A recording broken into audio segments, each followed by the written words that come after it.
자, 여러분 안녕하십니까? 이제 보험기업법 총정리 핵심 문제들에 대해서 살펴봅니다. 총 4주에 걸쳐서 진도가 나가는데 4주 어떻게 나갈까요? 근데 여기 써놓기는 5주까지 써놨습니다. 왜냐면 문제가 총 40문제가 5개가 있습니다. 그럼 4, 50, 총 200문제란 얘기죠. 근데 강의는 사실은 한 주에 한 40문제씩 나가기도 만만치 않게 벅찹니다. 그래서 수업이 4주가 아니라 5주까지도 진행될 수는 있습니다. 근데 일단 4주를 잡아보자. 그 중에 1주하고 2주하고 3주, 이 3주 동안은 기본적인 내용들을 중심으로 나가는데 순서는 기본서 순서대로 나갑니다. 그래서 기본서에서 정리된 그 순서대로 그 문제들을 풀어보도록 하죠. 다시 말하면 종합문제로서 1번부터 40번까지가 전부를 섞어서 내는 게 아니고 앞에서부터 시험 문제가 가장 많이 나는 파트 그것들만 집중적으로 쭉 해서 맨 앞에서부터 끝에 인부원까지 그렇게 순차적으로 문제를 정리해 나갈 거는 거. 그래서 기본서 순서대로 문제풀이가 이루어진다는 거. 그게 1, 2, 3주에서 다 끝냅니다. 그럼 4주하고 5주는 뭐 하는 거냐? 이건 판례와 관련된 내용들을 집중적으로 정리하는 겁니다.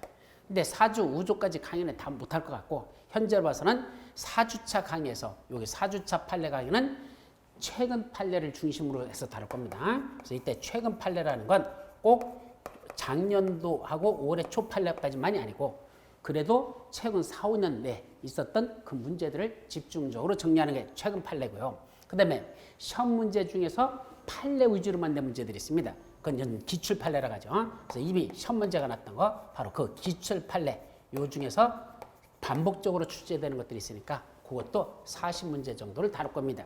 그런데 이 기출 판례를 작년에는 이걸 먼저 강의하고 최신 판례를 갖다가 여러분들 혼자 풀어보라 라고 시켰었어요. 근데 올해는 그렇게 안 할 겁니다. 기출 판례는 여러분들에게 자료로 드릴 테니까 별도로 강의할 시간 없을 거야. 그래서 기출 판례는 거의 해설까지 다 들려 있으니까 그건 40문제는 여러분들이 보도록 하고 요 40문제는 여러분들이 풀어봅니다. 반면에 최근 판례 요거는 별도로 이건 강의로다가 여러분들 이루어질 겁니다. 그래서 총 1, 2, 3주는 기본서 순서대로 핵심 문제들을 풀어보고 그 다음에 4주는 최근 판례 중심으로 한 판례를 볼 겁니다. 근데 이 판례가 40문제라서 판례가 40개는 아닙니다. 지문 4개에 판례가 거기에 하나하나 지문들마다 판례가 하나하나가 들어가는 것도 있죠. 따라서 한 문제에 판례가 4개가 들어가는 것도 있습니다. 그래서 총 문제로서 따지면 사실은 40문제로 구성되지만 실제는 100개가 넘는 그런 판례들이 들어간다. 이렇게 생각하시면 될 거예요. 그래서 요 최신 판례를 4주차에서 여러분들 살펴보고 그래서 시간이 이때까지 다 끝낼 수 있을지 모르겠어. 장담 못해요. 하는 데까지 나가보고 부족한 건 그때 시간을 따로 잡아가지고 추가적으로 조금 더 강의를 보도록 할 겁니다. 자, 핵심 정리이기 때문에 여러분들이 가장 어려운 파트들만 중심으로 정리할 겁니다. 굳이 쉬운 내용들 같은 거는 시간 낭비야. 그건 기본적으로 안 다치고 조금 수준이 올라간 이제 마지막 정리이기 때문에 조금 수준이 올라간 그런 문제들을 중점적으로 다뤄볼 겁니다. 자, 그렇다면 한번 문제를 보도록 하죠. 여러분들 핵심 정리 1번부터 문제 1번이 나오는데 그거부터 다음 페이지 13번까지는요.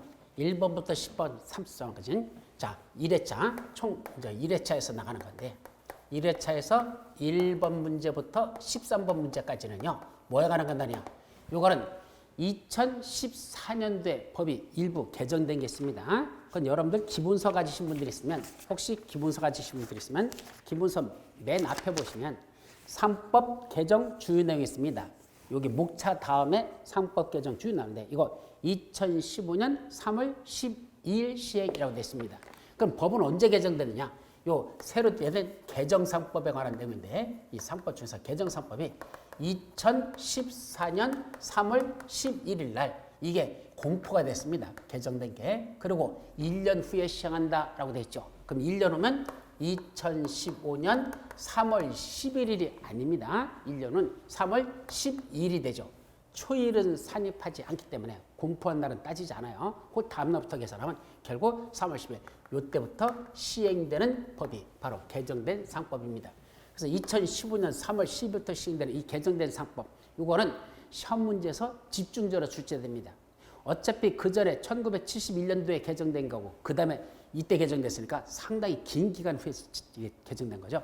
그래서 이건 아직도 최근에 개정된 상법 내용으로 보고 시험 문제도 여기 있는 게 집중적으로 출제된다는 걸 아직까지도 그렇다는 거 명심하시고 지금부터 개정상법과 관련된 13문제를 지금부터 하나씩 살펴보도록 할 겁니다.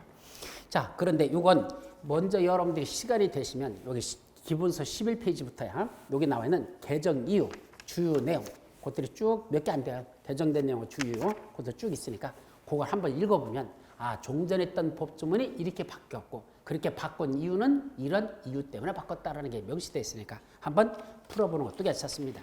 그리고 수업 진도 나가면서 당분간은 우리 법조문도 필요합니다. 그래서 기본서 가지신 분들은 뒤에 우리 상법 보험기업법만 뒤에 나와 있죠? 그게 몇 페이지에 나오냐면 623페이지. 623페이지 보면 3법 제4편 보험편 해가지고 638조부터 쭉 내용이 나와요. 그래서 이걸 시간이 되시면 여러분들 이걸 보면서 같이 수업 나가면 좋겠다. 그래서 없는 분은 법조문만 따로 다운받아가지고 이 법조문도 같이 보면서 진도 나가는 게 여러분들께 도움이 될 겁니다. 자, 여기까지가 이제 진도 나갈 순서고 그러면 1번 문제부터 하나씩 보도록 합니다. 자, 1번 문제 개정상법에 따른 내용으로서 옳은 것. 요거는 바로 2015년 3월 10일부터 시행되는 요걸 개정상법으로 보고 요걸 갖고 보죠. 1번 보험자는 보험계약을 체결할 때 보험계약자에게 보험약관을 교부하고 그 약관의 중요한 내용을 알려야 한다. 자, 이게 옳은 것이냐? 개정상법에서 이렇게 돼 있느냐? 이 얘기입니다. 맞을까요? 언뜻 보면 맞는 것도. 자, 보험자는 보험계약을 체결할 때 계약자한테 뭐하라고 했습니까? 약관을 교부하고 그 약관의 중요한 내용을 알려야 한다. 맞는 것 같잖아. 근데 이게 틀렸어요. 종전에는 뭐라 됐다? 이게 종전이야. 그냥 약관의 중요한 내용을 1번에서 약관의 중요한 내용을 뭐 된다? 알려야 한다라고 되어 있습니다. 근데 중요한 내용을 종전에는 알려야 한다라고 되어 있었죠. 그래서 이걸 다른 말로 뭐라 되냐? 약관의 교부 명시무라고 했었어요. 종전에는. 근데 이게 개정해버렸죠. 왜? 이 알려야 한다는 이 말이 좀 애매모호하다는 얘기입니다. 약관의 중요한 내용을 알려야 된다. 그럼 약관에 있는 것 중에 계약자가 꼭 알아야 되려고. 이건 알려주라는 얘기입니다. 근데 어떻게 하면 알려주는 거죠? 어떻게 하면 알려주는 거야? 자, 계약자 불러다 놓고 야, 요게 계약에 있는 내용 중에서 중요한 거야? 라고 뭐만 해주면 돼? 그냥 주기만 해도 알려주는 거잖아. 상대방이 알 수 있는 상태만 만들어줘도 알려주는 겁니다. 따라서 서류로 만들어가지고 줘도 알려준 거죠. 야, 보라고 했다. 알려준 겁니다. 그러다 보니까 이게 너무 애매하다는 얘기입니다. 이 알려야 된다. 그래서 이걸 말을 바꿔버렸습니다. 약관의 중요한 내용을 뭐 해야 된다? 설명하여야 한다. 라고 이걸 바꿔버렸습니다. 설명하랍니다. 설명해야 한다. 이렇게 바꿨죠. 그러고선 약관의 교부 명시무라고 했던 걸 교부 설명의무라는 거로 요 명칭도 바꿔버렸습니다. 명시무가 아니라 설명의무라는 걸 바꿨죠. 따라서 설명하라 그랬으니까 그냥 주는 것만 갖고는 안 된다는 얘기입니다. 이 내용이 무엇인지 상대방이 이해할 수 있도록 납득시키고 설명을 시켜야 된다는 요 설명해야 된다는 말로 바뀌었으니까 1번 지문은 틀린 지문이 되겠습니다. 그래서 알려야 한다가 아니라 설명해야 한다. 2번 보험자가 약관의 교부 명시무를 위반하는 경우 보험계약자는 보험계약이 성립 날부터 1개월 이내 그 계약을 취소할 수 있다. 요거는 종전에 했던 내용입니다. 그럼 여기서 첫째 바뀐 게 뭐가 바뀌었죠? 약관의 교부 명시무를 위반한 경우 이렇게 됐죠. 요 교부 명시무가 이제 뭐라고 할까요? 교부 설명 의무를 위반한 경우 이렇게 바뀌게 되고 개정된 내용을 본다면 그래서 약관의 교부 명시무라 교부 설명 의무를 위반한 경우 보험계약자는 보험계약이 성립한 날부터 몇 개월 이내에 그 계약을 취소할 수 있다. 종전에는 이대로 1개월. 법이 개정되면서는 1개월을 3개월로 더 늘려버렸습니다. 그래서 1개월이 아니라 3개월 이내에 그 계약을 취소할 수 있다. 이렇게 해서 여기는 두 군데가 틀린 거로 보셔야 돼. 교부 명시무를 교부 설명의무. 1개월 이내를 3개월 이내 이렇게 바꿔야 되죠. 3번 보험사고가 발생한 후라도 보험자가 제650조, 651조, 652조 및 653조에 따라 계약을 해지하였을 때는 보험금을 지급할 책임이 없고 이미 지급한 보험금의 반환을 청구할 수 있다. 자, 여기서 여러분들 시험 문제 풀다가 가끔 가다가 이렇게 법주문이 그냥 나와요. 3법 제 몇 조, 3법 제 몇 조 이렇게만 나오는 경우가 있어. 그럼 우리가 3법 638조부터 739조의 3까지 다 해옵니까? 그 많은 법주문을 100개도 넘는 걸 못 외우죠. 시험 문제가 그렇게 납니다. 그럼 이럴 때는 시험 문제를 어떻게 풀어야 될까? 법조문을 중요한 거 몇 개는 내가 외워놓은 게 없는데 어떻게 푼다? 그때는 이게 무슨 의미를 갖는 건지 그 흐름을 가지고 정리하셔야 됩니다. 법조문은 몇 줄라고 주어져 있지만 그게 모르니까 그렇다면 그걸 포함해서 써있는 문장을 잘 정리해 보십시오. 그 문장에서 의도하는 바가 있습니다. 그걸 찾으라는 얘기입니다. 자, 무슨 말이냐면 여기서 지금 뭐랬죠? 보험사고가 발생한 후라도 그랬습니다. 자, 보험사고가 일단 발생했다는 얘기야.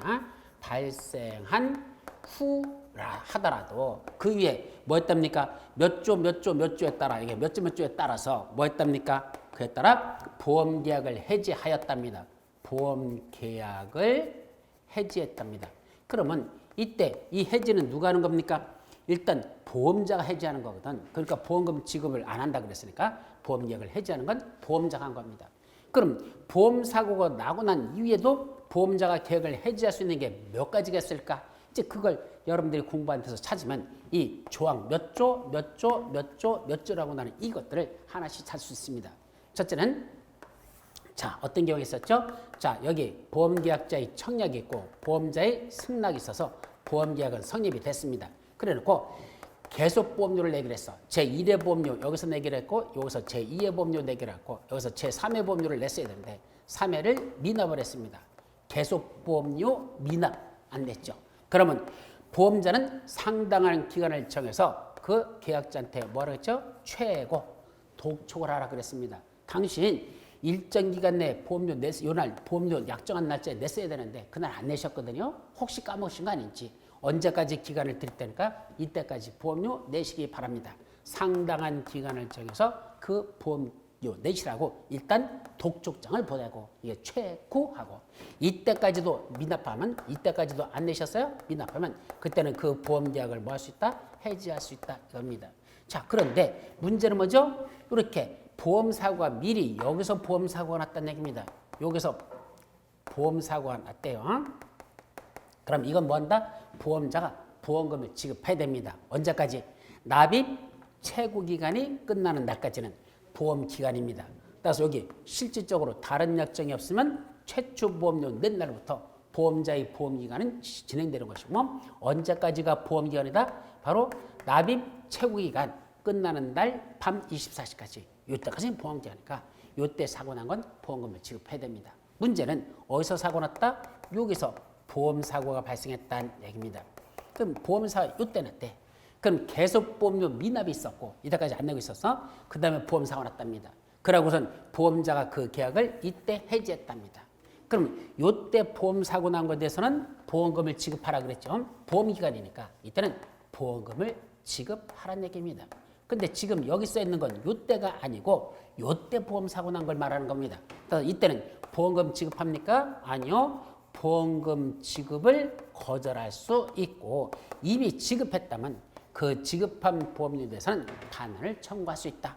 어차피 납입 재구간이 끝나고 나서 사고 난 거고 그때 후에 보험계약을 해지했다 하더라도 이때 해지의 효력은 장래에대해서 효력이 발생하는 게 아니고 제한적 소급효 즉 사고 날 때쯤을 소급해서 이때부터 해지의 효력이 발생한 거로 보기 때문에 이때 사고 나기 직전 0.1초 전에 사고 난 거로 봐서 요 보험사 이제 일전에 해지 효력이 발생하는 거라서 해지한 후에 사고 난 거로 보는 겁니다. 그래서 그건 보험자가 보험금을 지급할 책임이 없다라는 거. 이게 몇 조다? 여기 나오는 지금 쭉 열거되어 있는 것 중에 법조문에서 650조, 651조, 52조, 53조 중에 650조입니다. 그래서 바로 650조가 뭐에 관한 거? 계속 보험료 미납에 따른 계약 해지.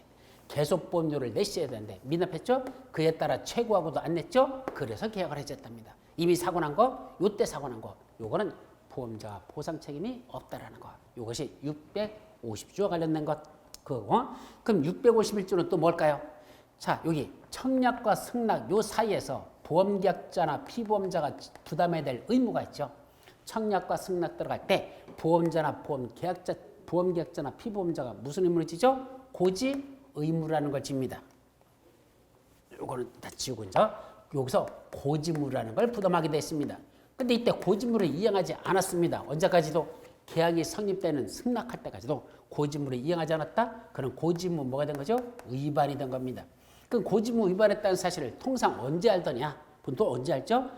나중에 보험 사고가 나고 나서 그때 가서 보험자가 이제 뒷조사 들어갑니다. 제일 먼저 뭐부터 보느냐? 청약서 같은 걸 그때 들여다봅니다. 그러면서 이 사람이 혹시 고지할 사항을 위반한 게 없는지를 그때 확인합니다. 언제? 보험 사고 나고 나서 고지무를 이제 이해관계를 확인한다는 얘기입니다. 그럼 여기서 이제 다시 그린다면 여기서 여기 청약과 승낙이 있는 요 사이에서 보험 계약자나 피보험자는 여기서 고지무를 이행하는 건데 이때 고지무를 이행하지 않았는지 위반한 사실은 언제 한단다? 여기 보험 사고가 발생하고 나서 그 다음에 이 고지무 이행을 따져봅니다. 그때는 무슨 사실이 있었어? 이때 비로소 사고가 나고 나서 고지무를 위반했다는 사실을 언제 알았느냐? 위반했다는 사실 이때 사고 나가서 뒷조사다. 여기서 알았다는 얘기입니다. 그럼 고지무 위반 사실을 보험자가 언제 알았다? 여기서 KNOW 이때 알았답니다. 그럼 이제 알고 났으니까 그로부터 몇 월 내? 1월 내 한해서 그 계약을 뭐 할 수 있다? 해지할 수 있다. 예, 고지무 위반했다는 사실을 알고 이제 그 계약을 해지합니다. 그럼 보험금 안 줘도 되는 게 원칙입니다. 다만 고지무 위반한 사실하고 보험사고 발생하고 인과관계가 없다면 보험금은 줘야 돼. 그러나 계약은 고지무 위반 자체를 근거로 해지할 수는 있습니다. 인과관계가 없으면 보험금 지급하고 인과관계가 있으면 보험금 지급하지 않습니다. 고지무 위반한 사실하고 보험사고하고 인과관계가 있다? 보험금 지급을 거절할 수 있겠죠.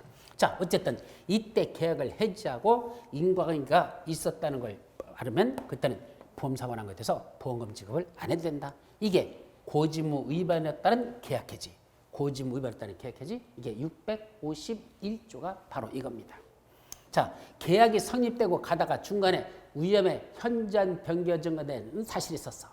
계약이 성립되고 위험의 현전 변경 증가가 있었답니다. 그럼 그걸 보험계약자나 피보험자가 알았으면 다시 누구한테? 보험자에게 지체 없이 그 사실을 통지해야 됩니다. 안 하면 어떻게 될까? 보험자가 그 통지하지 않았다는 사실을 아는 날로부터 1월 내에 그 보험계약을 해지할 수 있습니다. 이건 위험 변경 증가에 따른 계약 해지. 그게 652조. 하나 더 있죠.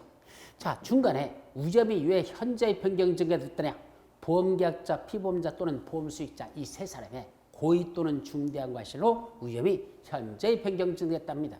그걸 누가 알았죠? 보험자가 알았습니다.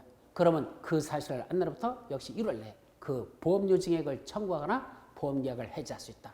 위험 유지 의무 위반에 따른 보험계약 해지라는 거. 이게 653조에 나오는 게 바로 그 내용입니다. 따라서 650조 계속보험료 미납에 따른 계약 해지, 651조 고지무 위반에 따른 계약 해지, 652조 위험 변경 증가의 통지무 위반에 따른 계약 해지, 653조 고의 또는 중대한 과실로 보험계약자, 피보험자, 보험수익자가 위험을 현저히 변경 증가시켰을 때 그걸 보험자가 알았으면 역시 계약 해지 또는 보험료 증액 청구. 바로 이 내용이거든요.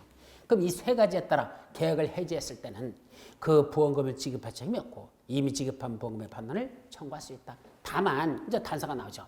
뭐가 있습니까? 여기 고지무를 위반한 사실, 여기 고지무를 위반한 사실 있죠? 이거하고 뭐하고 보험사고가 발생한 거하고 뭐가 없답니까? 인과관계가 있느냐 없느냐. 여기 인과관계를 따집니다. 이때 뭐 때문에 인과관계가 있다는 게 무슨 말이죠? 자, 무슨 보험에 들었다냐? 이때 보험에 가입할 때 상해보험하고 암보험을 동시에 보장받는 걸 들어놨습니다. 근데 그때 고지할 때 뭘 고지했다냐? 암 증세가 나한테 있다는 사실을 내가 알고 있었는데 그걸 고지를 하지 않았어.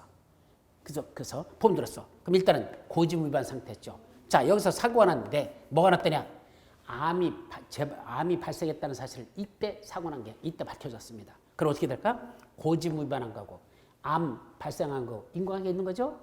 뜻도 암의 증세가 있었으니까 그걸 안 알렸으니까 그 인과관계 있다. 그러면 보험자는 보험금을 지급하지 않았고 계약을 해지해도 좋습니다.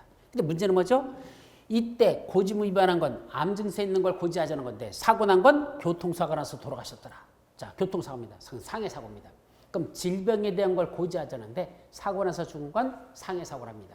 인과관계가 없습니다. 고지무 위반한 거하고 상해사고 나서 돌아가신 거하고는 아무 관계가 없다는 얘기입니다. 그때는 상해보험금을 지급해야 된다. 바로 그 말이거든. 따라서 고지무 위반에 있었다 하더라도 그거하고 보험사고 발생하고 인과관계가 없다면 그때는 뭐 된다? 보험자는 그때 보험금을 지급하여야 한다라는 거로 넘어가는 겁니다. 그래서 답은 고지무 위반을 한 사실 또는 위험이 현저하게 평균화 증대된 사실이 보험사고 발생에 영향을 미치지 아니하였다. 이게 바로 인과관계가 이제 없다 이 말입니다.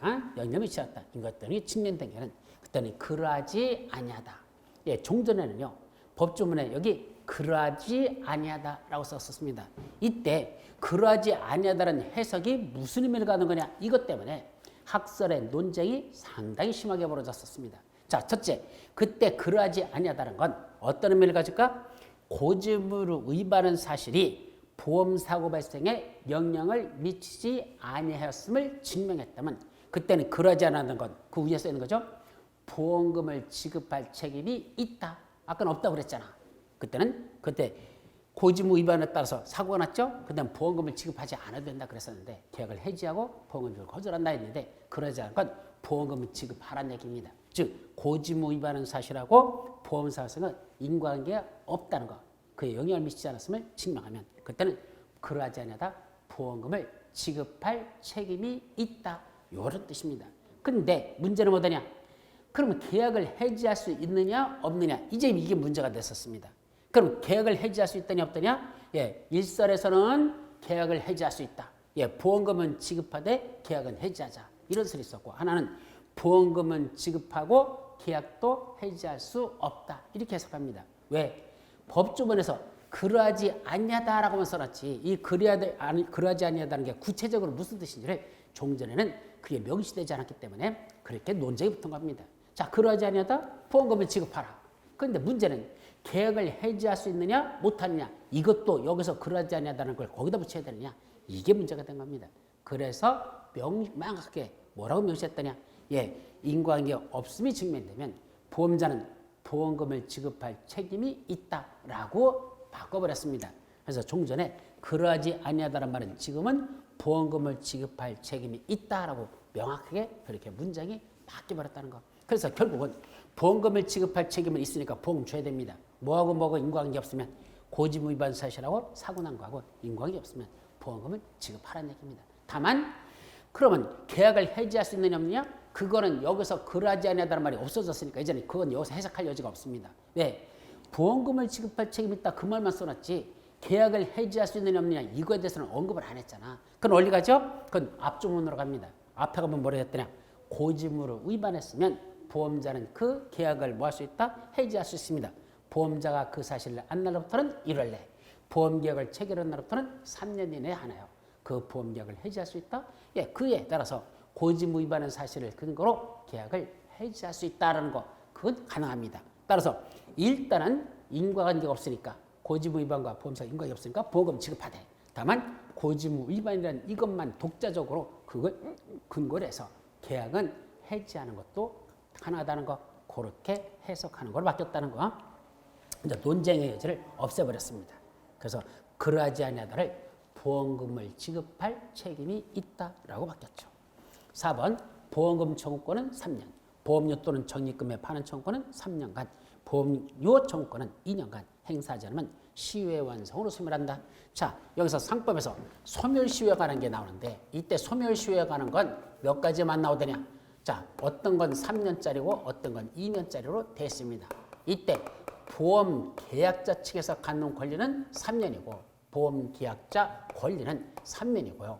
누가 갖는 보험자가 갖는 권리는 보험자 쪽은 이 권리가 2년밖에 안 된다. 이렇게 조심하시면 되죠. 그럼 보험자가 계약자한테 갖는 권리는 뭐밖에 없죠? 보험료 청구권이에요. 그래서 보험료 내세요. 안 냈어요? 빨리 주세요. 이거는 몇 년까지 행사할 수 있다? 2년입니다.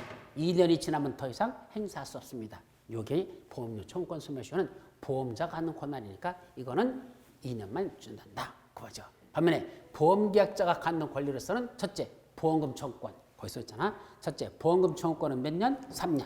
또 보험료 또는 보험적립금 반환 청구권. 그것도 몇 년? 3년. 결국은 여기 명시된 게 세 가지입니다. 첫째는 보험금이 있어요. 그 다음에 보험료, 이거는 뭐 하는 거죠? 돌려주세요. 납부한 거 잘못 납부했으니까 돌려주세요. 이게 반환 청구권. 보험료 반환 청구권, 보험금 청구권. 그럼 보험료 반환 여기까지만 쓰자. 반환 청구권. 또 하나 있죠? 적립금. 이거 보험 적립금이라고도 하는데 그 인보험에서만 있는 거야. 보험 적립권 그것도 이제 들으세요. 그래서 보험 적립권 반환 청구권 이것도 청구권이야. 보험 적립금 청구권 하고 표현하죠. 하여튼 이런 청구권에 관해서는 이거는 몇 년일까요? 이건 다 3년입니다. 이때 조심할 건 현재 소멸시효와 관련된 조항은 우리 상법에서는 몇 가지만 규정하고 있다냐. 예, 계약자 측에서 갖는 보험금 청구권, 보험료 반환 청구권, 적립금 반환 청구권 요 세 가지. 그 다음에 보험자가 갖는 거는 보험료 청구권 한 가지. 그래서 총 하나, 둘, 셋, 넷 요것만 상법에서는 소멸시효에 관한 게 나옵니다. 자, 그러다 보니까 예를 들면 소멸시효와 관련된 게 없는 게 있어. 어떤 게 있죠? 우리 책임보험에서 갑이라는 사람이 책임보험에 가입을 합니다. 이걸 보험자한테 계약을 체결하죠. 계약자가. 그때 병이라는 피보험자가 보험에 들은 건데 그때 정이라는 제3자한테 손해를 입혔습니다. 자동차를 몰고 가다가 다른 사람을 자동차로 쳤다는 얘기입니다. 그러면 무슨 책임이 있습니까? 배상 책임이 있죠. 물어줄 책임. 그걸 책임보험을 가입해서 그 책임보험금으로 받아서 주겠다는 얘기입니다. 근데 문제는 이때 제3자가 누구한테? 보험자한테.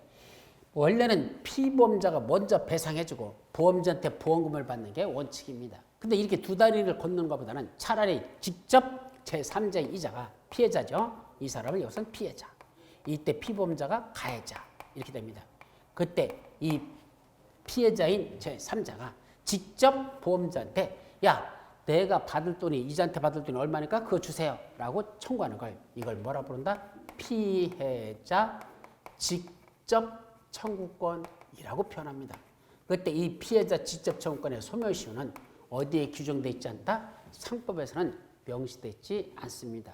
이때 피해자 직접 청구권에 대한 소멸시효는 민법에 있는 규정, 거기 있는 걸 따라서 준용하게 되어 있지. 이건 따로 상법에서는 규정하지 않고 있고 상법에서 소멸시효라고 규정한 건 이거 하나, 둘, 셋, 넷, 이 네 개만 소멸시효를 규정하고 있지. 이런 것들은 소멸시효에 관한 규정을 상법을 적용하는 게 아니라 민법에 있는 걸 적용한다. 그게 다르다. 그 정도는 기억하십시오. 자, 그 다음에 이제 5번 따라서 4번은 이제 4번은 그렇게만 정리하시면 됩니다. 자, 따라서 옳은 건 4번만 정답. 2번 개정상법에서 규정한 보험대리상의 권한으로서 틀린 것.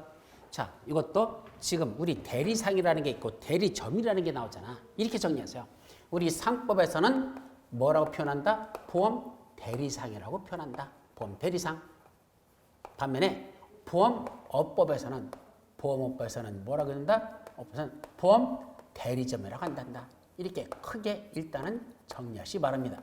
그래서 대리점 하면은 업법에서 나오는 개념이고 대리상 하면 상법에서 나옵니다. 근데 이게 새로 개정된 상법에서 2015년부터 보험 대리상 요령을 썼었고 그 전에는 상법에서는 대리상에 관한 규정이 한마디도 보험 대리상이 없었기 때문에 그냥 보험업법에 나오는 보험 대리점 용어를 그냥 썼습니다. 그래놓고 그럼 보험 대리점이 갖는 권한은 뭐가 있더냐? 이게 대리점을 크게 둘로 나눠가지고 첫째 보험계약 체결권이 있는 체약 대리점. 이때 체약이라는 게 무슨 말이죠? 보험계약을 체결할 수 있는 권한이 있는 대리점. 체약 대리점. 즉 보험자의 대리인으로서 보험계약 체결권까지 가지고 있는 체약 대리점. 반면에 가운데서 당연히 보험자하고 보험계약자 중개만 가운데서 연결해주는 그때는 중개대리점 이렇게 두 가지로 나눴었습니다. 그래서 체약대리점하고 중개대리점을 둘로 나눴었죠. 그런데 우리 상법에서는 그냥 보험대리상 해놓고 그 권한을 몇 가지가 있다냐? 그냥 네 가지만 열거하고 있지. 네 가지만 열거하고 있지. 체약대리점, 중개대리점식으로 구분하지 않고 있습니다. 상법에서는. 그리고 이 네 가지 권한에 대해서도 여러분들 반드시 기억해둬야 됩니다. 자, 첫 번째는 보험료 수령권이 있습니다. 그래서 보험료를 보험자를 대신해서 보험 대리상에 지가 수령할 수 있는 보험료 수령권. 두 번째 뭐도 있죠? 보험증권이 만들어지면 그 보험증권을 계약자한테 교부해야 될 보험증권 교부권이라는 이 권한도 가지고 있고요. 세 번째 보험대리상이라는 건 보험계약을 체결할 때 계약자로부터 고지무에 대해서 듣는다 또는 통지무를 했을 때 그걸 듣는다. 이 같은 의사표시 수령권이 있습니다. 그래서 고지라든지 통지라든지 이런 각종 해지라든지 이거에 대한 의사표시를 누구로부터? 계약자 측으로부터 수령할 수 있는 권한에 따라 이거 의사표시 수령권이라고 하고 마지막으로 보험계약을 직접 보험자를 대신해서 지가 체결하거나 보험계약을 변경하거나 보험계약을 해지할 수 있는 거 이걸 한마디로 의사표시 통지권이라고도 표현해요. 그리고 의사표시 통지하는 통지권으로서는 몇 가지가 있단다? 세 가지. 바로 보험계약을 자기가 직접 체결할 수도 있고 지가 그 계약 내용을 변경할 수도 있고 또는 계약을 중간에 해지할 수 있는 이런 것들을 한마디로 보험자가 계약자 측에게 이런 보험 대리점이 보험자를 대신해서 계약자에게 의사표시를 보낼 수 있는 이런 체결권, 변경권, 해지권이라는 의사표시를 통지할 수 있는 이런 네 가지 권한이 누가 갖는 권이다? 보험 대리상이 갖는 권한이다. 이랬고 이 권한의 얼마큼을 다시 일부를 뭐 할 수 있도록 제한할 수 있는 규정을 두고 있습니다. 이때 제한한다는 건 무슨 말이죠? 네 가지 권한 중에 일부만 보험대리사한테 주고 일부는 안 주겠다는 얘기입니다. 여기서 최악대리점과 중개대리점 같은 이렇게 구분하는 게 이제 가능할 수는 있지만 옛날같이 최악대리점, 중개대리점 그렇게 똑부러지게 꼭 구분되지는 않을 수도 있습니다.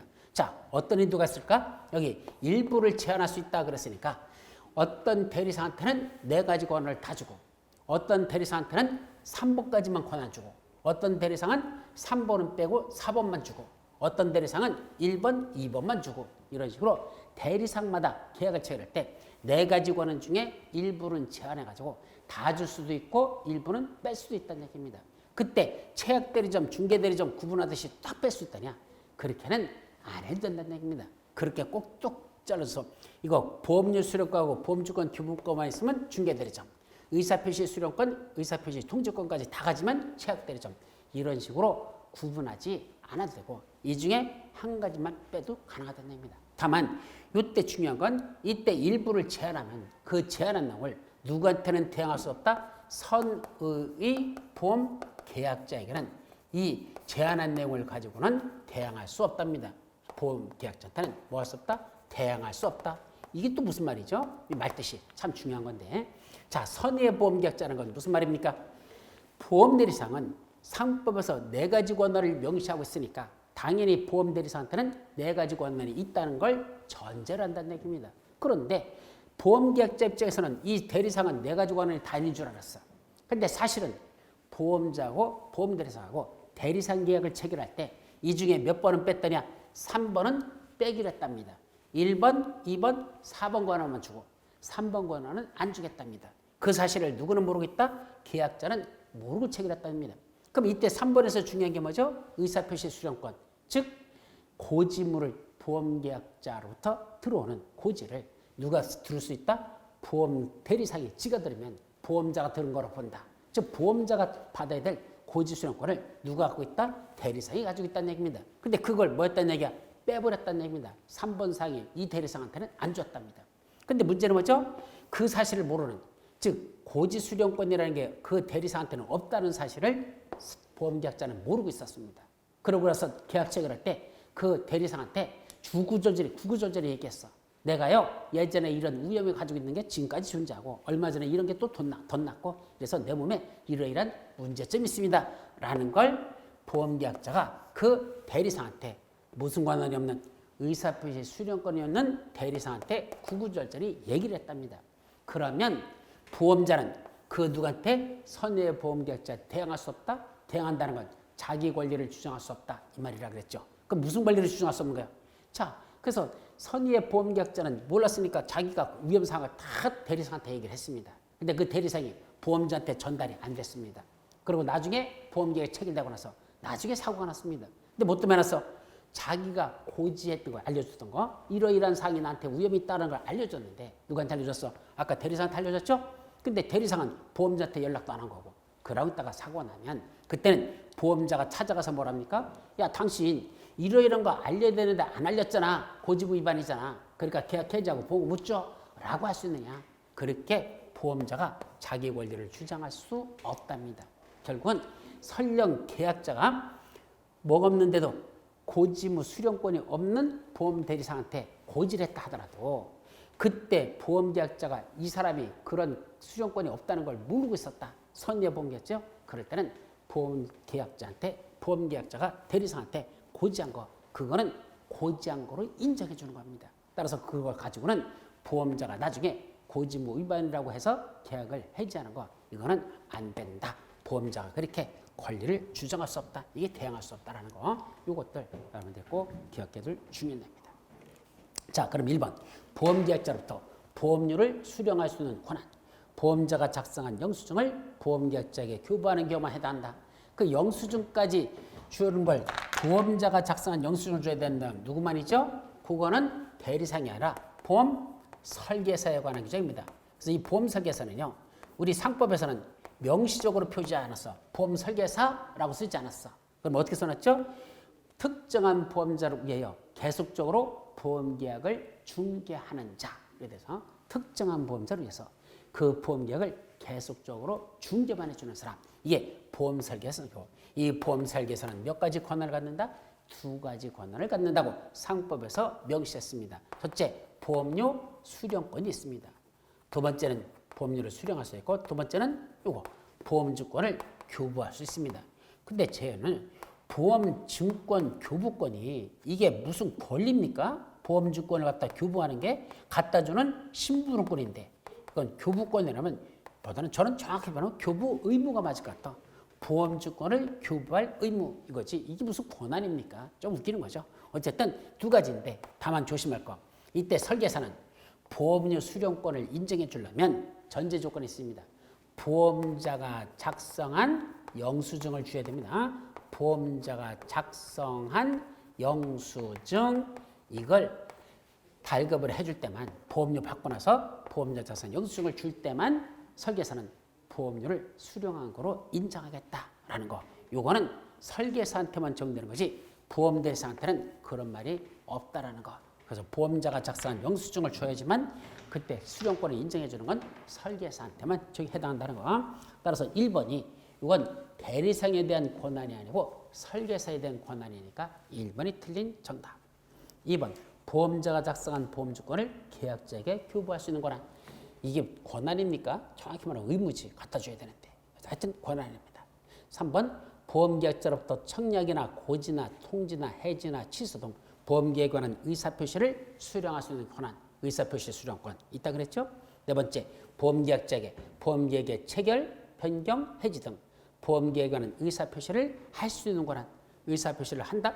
의사표시를 통지할 수 있는 권한. 의사표시 통지권 이렇게 표현해요. 자, 그래서 4가지 권한이 있는데 1번만은 영수증을 보험자가 작성한 영수증을 주라고 했으니까 이거는 설계사에 관련된 규정이다. 그래서 정답은 1번. 3번, 개정선법에 따른 내용으로서 옳은 것.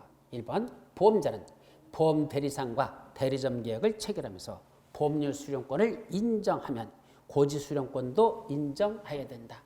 자, 보험자가 보험 대리상하고 대리상 계약을 체결하면서 뭘 줬단다? 보험료 수령권을 줬으면 이거 의사표시 수령권도 당연히 줘야 됩니까? 아니요. 상법에 그런 말 없어요.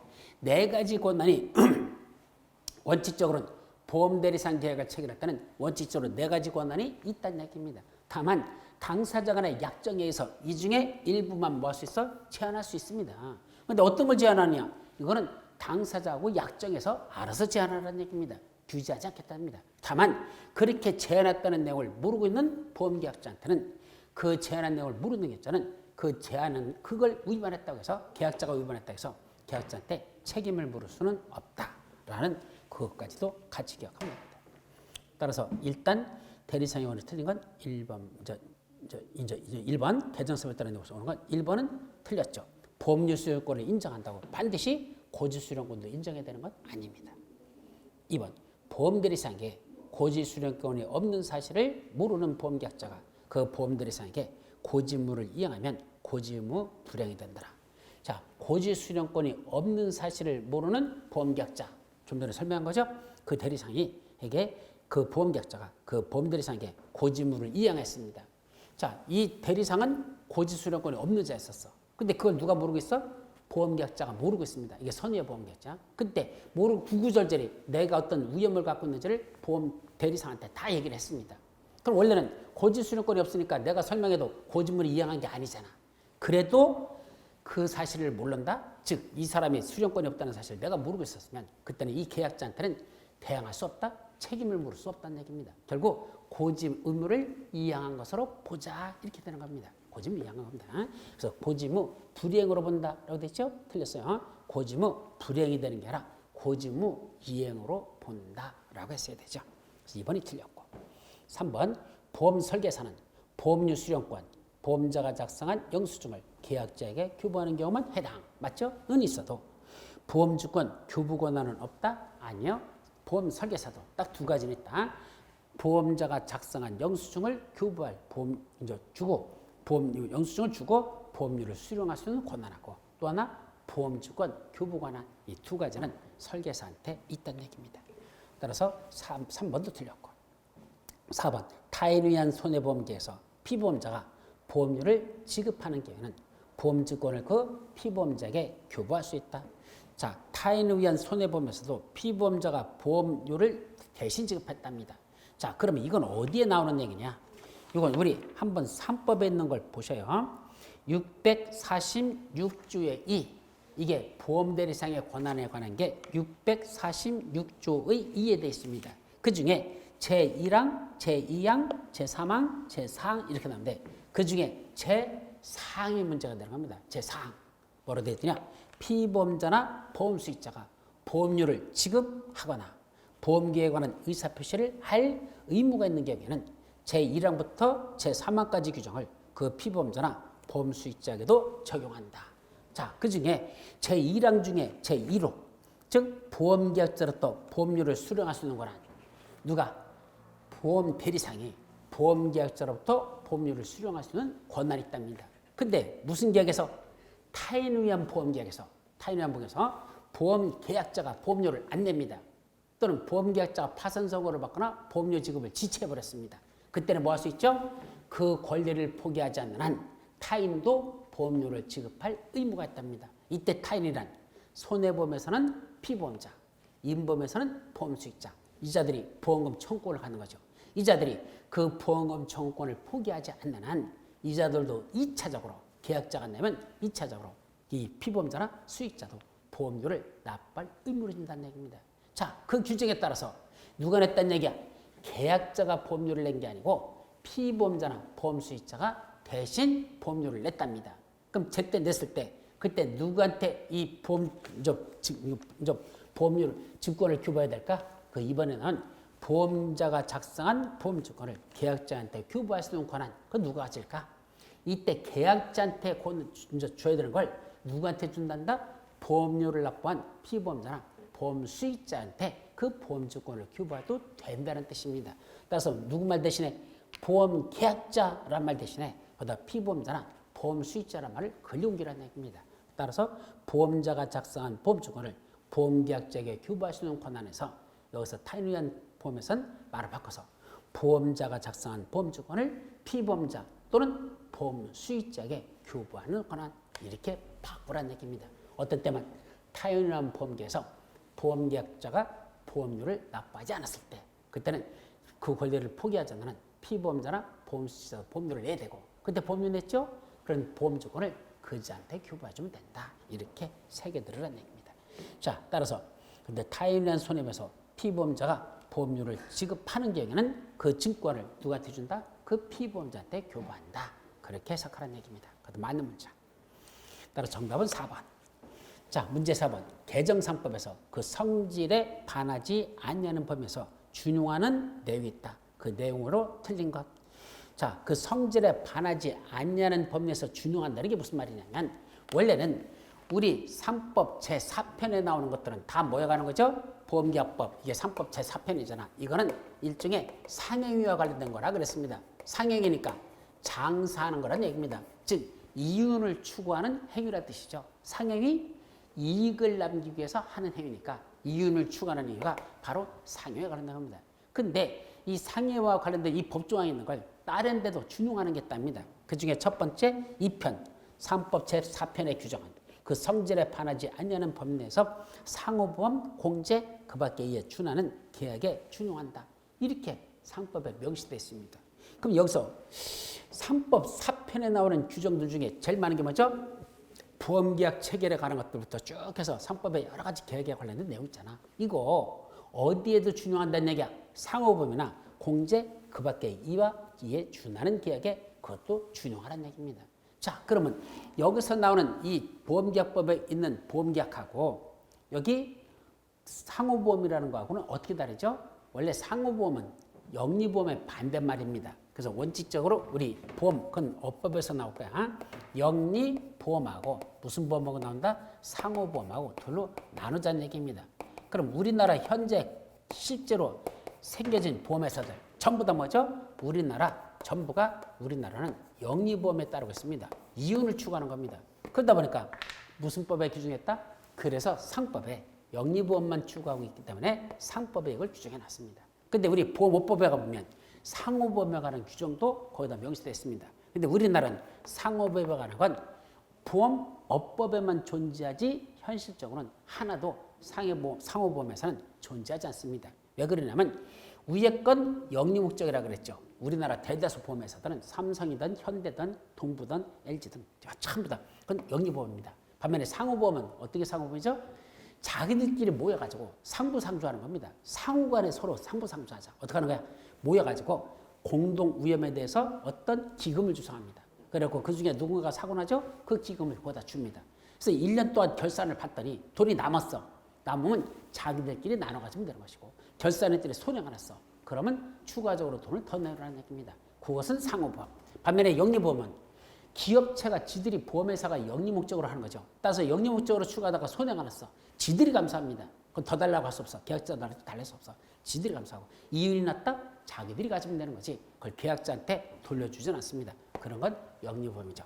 따라서 현재 우리나라는 상법체 사표는 영리보험을 전제로 한 것이고 그런데 영리목적이 아닌 상호보험이나 또는 공제 그 밖에 이에 준하는 그런 계약에도 뭘 적용한단다? 이 영리보험에 관한 상법체 사편을 준용한다. 이 말이니까 맞는 문장. 2번 2절. 이때 2절이랑은 책임보험의 규정이야. 이거는 여러분들 기본서 보실까요?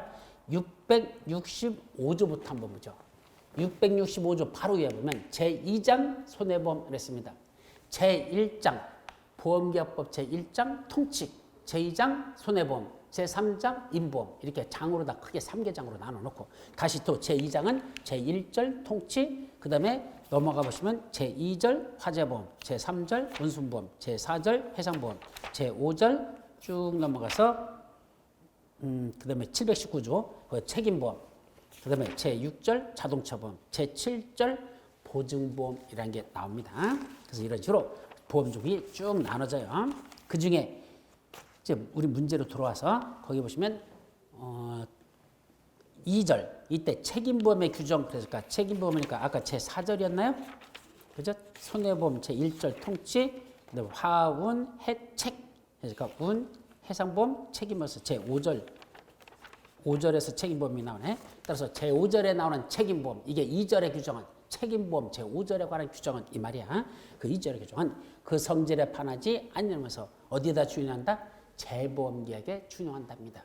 따라서 우리가 보험종목은 우리 이 손해보험에서는 첫 번째 화재보험, 두 번째 운송보험, 세 번째 해상보험, 네 번째 책임보험, 다섯 번째 보증보험. 자동차보험 먼저다. 자동차보험, 여섯 번째 보증보험 이렇게 여기서 화운, 해책, 자보. 그런데 요 책임보험에 관한 내용 중에 일부가 뭐가 들어있다? 여기 재보험에 관한 규정을 준용한다. 여기 재보험이 여기 들어있습니다. 그래서 화재보험, 운송보험, 해상보험, 책임보험, 자동차보험, 보증보험 그 중에 책임보험 요 속에다가 별도로 쓰지 않고 재보험에 관한 것, 책임보험에 관한 규정을 준용한다 라는 말이 있으니까 그것도 맞는 문장으로 보시면 됩니다. 자, 그 다음에 3번 보증보험계약에 대하는 그 성질에 반하지 않냐는 법 내에서 보증채무에 관한 민법의 규정을 준용한다. 예, 보증보험에 관해서도 몇 규절 안 돼. 보증문이. 그것밖에 없어. 그럼 보증보험에 관한 세부적인 내용은 어디 있는 걸 정의할까? 민법에 가보래요. 보증채무에 관한 규정들이 민법에 나오니까 그 보증채무에 관한 내용을 그대로 여기다가 준용하면 된다. 이 보증보험에 준용하면 됩니다. 그건 맞죠. 자, 4번 상해보험에 관하여는 731조를 제외하고 생명보험에 관한 규정을 준용하고 질병보험에 관해서는 그 성질에 반하지 않으면서 생명보험 및 상해보험에 관한 규정을 준용한다라고 되어 있습니다. 자, 요거는 우리 임보험을 어디까지 나누고 있나 한번 간단히 정리해봐요. 우리 책 읽는 거, 우리 법조문 봐도 그래요. 우리 임보험 해놓고 임보험은 크게 몇 가지로 나눈다? 세 가지로 분류합니다. 첫째는 생명보험, 그다음에 두 번째는 상해보험, 세 번째는 질병보험. 이렇게 임보험이 세 가지로 나눠집니다. 생명보험, 상해보험, 질병보험 이렇게 3개 파트로 나눠졌습니다. 자, 그래놓고는 이 생명보험에 관한 내용에는 이걸에서 관한 법조문들은 어디에도 준용한다? 상해보험에도 준용합니다. 그래서 상해보험에 있는 건 몇 개 없어. 나머지는 어디로 끌었더라? 생명보험에 관한 걸 준용한답니다. 따라서 여기 생명보험에 관한 내용은 그대로 생명자 대신에 무슨 자로 바꾸면 돼? 상해자로 바꾸면 된다는 겁니다. 상해보험에 관한 거로 준용합니다. 자, 그런데 그 중에 한 개 법조문만은 이 생명보험에 있는 것 중에서 한 개 법조문만은 상해보험에 준용할 수 없답니다. 준용하지 말랍니다. 그게 몇 조일까? 732조입니다. 이것만 제외라고 되어 있습니다. 그럼 732조가 뭐에 관한 거냐? 먼저 거기 우리 현재 문제에서는 731조로 되어 있죠. 그럼 731조가 뭐죠? 가장 대표적인 우리 상법의 조항 중에 가장 유명한 거야. 절대적 항의 벽으로서 731조 타인의 사망을 보험사고로 한다. 타인의 사망을 보험사고로 하는 보험계약을 체결할 때는 그때는 그 타인의 뭘 받아야 된다? 서면에 의한 동의를 받아야 된다. 예, 타인의 사망을 보험사고로 하는 보험계약 때는 타인의 서면 동의를 받으라고 730조에 되어 있습니다. 근데 타인의 사망을 보험사고로 한다 이렇게 되어 있거든. 근데 이걸 어디다 준용하면 상해보험에도 준용하면 무슨 말 대신에 사망죄 대신에 상해죄로 바꾸란 얘기입니다. 그러면 타인의 상해를 보험사고로 하는 보험계약을 체결한단다. 그때는 그 타인의 서면에 동의를 받아야 된다. 이걸 안 받아도 된다. 이렇게 해석하라는 얘기입니까? 아닙니다. 이거는 그대로 상법에 있는 걸 준용을 해야 됩니다. 그래서 타인의 상해를 보험사고로 하는 보험계약을 체결할 때는 그 타인의 서면에 의한 동의를 받아야 한다. 이렇게 해석할 수밖에 없습니다. 근데 그럼 적용 안 하는 건 몇 조라고? 732조는 상명보험에 관한 규정을 상해보험에 준용하지 않겠답니다. 그럼 732조가 뭘까? 바로 15세 미만자, 심신상실자, 심신박약자 이 세 사람이야. 이 심신박약자 원칙적으로 이 사람들의 뭐 하는 거? 사망을 보험사고로 한 보험계약은 뭘 한다? 무효를 합니다. 이 사람들을 사망이라는 그런 보험계약을 체결하면 그때는 그 계약은 뭐가 된다? 무효가 된답니다. 근데 이걸 어디서는 준용하지 아니한다? 이거 상해보험에서는 이거를 적용을 안 하겠답니다. 그럼 이때 뭐 대신에 뭘 바꾸면 돼? 이 사망자 대신에 뭐로 바꿔? 상해자로 바꿔보세요. 15세 미만자, 심신상실자, 심신박제 상해를 보험사고로 한 계약은 무효란 얘기입니까? 이건 유효하다는 얘기입니까? 이걸 적용하지 않도록 해서 생명보험 중에 이 조항은 상해보험 적용하지 않기 때문에 이 상해죄로 바꾼 건 무효가 아니라 유효하다는 얘기입니다. 실질적으로 보시죠. 자, 15세 미만자 7살짜리 아들이 있습니다. 걔 뭐 들고 싶어? 사망보험을 들고 싶어. 될까요? 안 됩니다. 사망보험 차리면 그건 무효입니다. 15세 미만자의 사망보험이니까 그건 무효입니다. 근데 15세 미만은 7살짜리 상해보험에 가입하는데 될까? 괜찮습니다. 그건 사망을 보험사고로 하는 게 아니라 상해를 보험사고로 하는 유효라고 그랬죠. 그러면 후유장애 보험금에 가입하려고 합니다. 될까요? 괜찮습니다. 그때도 상해나 후유장애 같은 건 사망이 아니잖아. 그때는 그건 유효하더라. 그때는 보험금을 지급하도록 됐다는 거 바로 그 말입니다. 따라서 상해보험에 관해서는 731조가 아니라 732조 즉 거기 너는 15세 미만자 등에 대한 계약의 금지라는 조항이거든. 15세 미만자에 대한 계약의 금지에 관한 거 그거는 무효가 아니라 그건 유효하다라는 거. 이게 상해보험에서는 그렇다는 걸 조심해서 기억해 주시기 바랍니다. 자, 따라서 731조를 적용하는 게 아니야. 723조를 제외 그러면 이거죠. 타인의 서면 동의를 받아야 되는데 안 받으면 계약이 무효라 그랬잖아. 그러면 상해보험 이걸 그대로 그걸 제외를 한다면 어떻게 되는 거죠? 타인의 상해를 보험사고로 하는 보험계약을 체결할 때는 그 타인의 서면 동의를 받아야 된다. 그건 적용하라는 얘기입니다. 근데 현실적으로는 적용 안 하는 것도 많거든요. 타인의 상해를 보험사고로 한단다. 그때는 그 타인의 서면동이 내야 됩니까? 상법의 의도는 내라는 뜻인데 현실적으로는 상해 사고에 대해서는 서면동이 현실적으로 안 내는 게 맞습니다. 근데 상법에 보면 732조만 상해보험에 적용되지 않는다 그랬지. 730조는 준용하기 때문에 타인의 상해를 보험사고라는 보험결제할 때는 타인의 서면동의 받아야 된다? 예, 받아야 된다. 그렇게 해석해야 됩니다. 자, 그런 걸 조심하도록 하죠. 근데 현실적으로는 거의 적용하지 않습니다. 자, 그 다음에 그래서 틀린 건 4번만 731조라 732조다. 자, 마지막 5번 개정상법 666조 손해보험증권에서 공통적으로 기재해야 되는 사항으로서 신설된 내용은 자, 666조 저는 악마의 숫자라고 흔히 말하죠. 우리가 666, 666 악마의 숫자랍니다. 근데 여기는 악마의 숫자가 아니라 손해보험에 공통적으로 기재해야 되는 손해보험증권의 공통적 기재사항입니다. 몇 가지 나오죠? 10가지가 나옵니다. 10가지. 보험의 목적, 보험사고의 성질, 보험금액, 보험료와 그 지급 방법 등등 해서 보험증권의 작성 연일과 그 작성지와 그 작성 연원일 여기까지 10가지가 되죠. 목사, 금료, 기무, 개피, 연작. 목사, 금료, 기무, 개피, 연작. 그래서 10가지. 이거는 손해보험증권의 공통적으로 기재할 사항이랍니다. 자, 근데 이 중에 새로 신설된 게 뭐냐? 바로 7의 2라고 법조문에 나오죠. 그 7의 2라는 게 바로 뭐죠? 피보험자, 피보험자의 주소, 찍고 성명 또는 상호라고 되어 있습니다.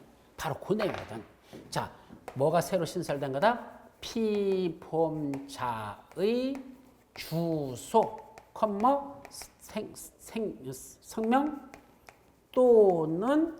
또는 상호라고 되어 있습니다.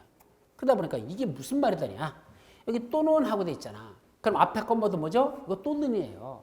우리가 어떤 걸 부를 때 A, B, C, D 그다음에 또는 D이라면 이거 어떻게 해석할까?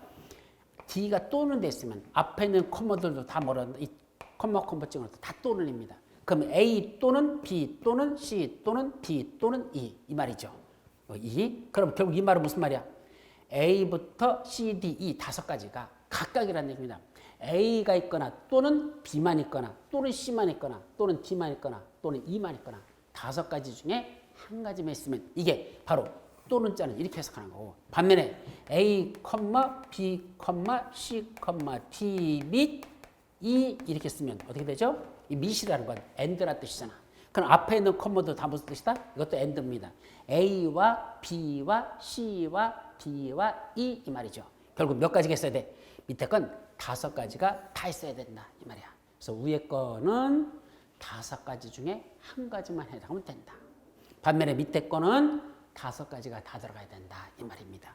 그럼 지금 여기서 피보험자의 주소, 성명 또는 상호 이래버리면 무슨 뜻이야? 이 또는 자가 여기도 영향 없이죠. 그럼 주소 또는 성명 또는 상호 이게 해석입니다. 주소 또는 성명 또는 상호 이 해석이죠. 그럼 결국 무슨 뜻이야? 이 셋 중에 하나만 기재도 된다. 손해보험증권에 피보험자의 주소만 쓰든지 성명만 쓰든지 상호만 쓰든지 셋 중에 하나만 쓰면 된다 이 말이거든요. 그럼 법을 그렇게 만들려고 만든 거냐? 그런 뜻으로 만든 거냐? 아니거든요. 어디에 나오죠?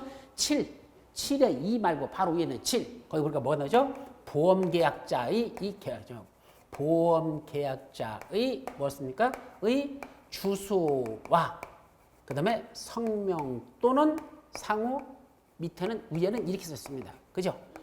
보험계약자의 주소와 그 다음에 성명, 보험계약자의 주소와 성명 또는 상호 이렇게 돼 있잖아요. 그럼 이것도 무슨 말이야? 앞에는 와자로 썼고 뒤에는 또는 자로 썼습니다. 이게 구분하라는 얘기입니다. 그럼 이거 어떻게 해석하는 게 맞아? 보험계약자의 주소와 성명 또는 상호 이걸 다시 씁니다. 그럼 어떻게 쓴다? 보험계약자의 어떤 걸 보험증권에 기재합니까? 첫째, 주소 그랬습니다. 그러니까 여기서 그래서 주소는 반드시 기재하라는 얘기입니다. 주소와 그 다음에 뭐죠? 또는 해서는 성명 또는 상호 그랬으니까 성명이나 또는 상호는 둘 중에 하나만 기재해도 된다 이 뜻이에요. 그래서 이거 해석하는 방법 보험계약자의 주소는 꼭 적고 성명이나 상호는 둘 중에 하나만 적어라. 이게 보험계약자의 주소와 성명 또는 상호입니다. 그럼 이게 무슨 말이죠? 주소는 써놓고 이름을 쓰든지 성명 쓰든지 아니면 기업체 이름을 쓰든지 이게 뭐죠? 그게 상호잖아. 따라서 삼성전자라고 쓰든지 아니면 삼성전자 대표이사 누구라 쓰든지 하여튼 성명으로 쓸 수도 있고 상호로 쓰고 둘 중에 하나만 쓰면 된다는 얘기입니다. 그러나 뭐는 꼭 써야 돼? 주소는 꼭 써라 이겁니다.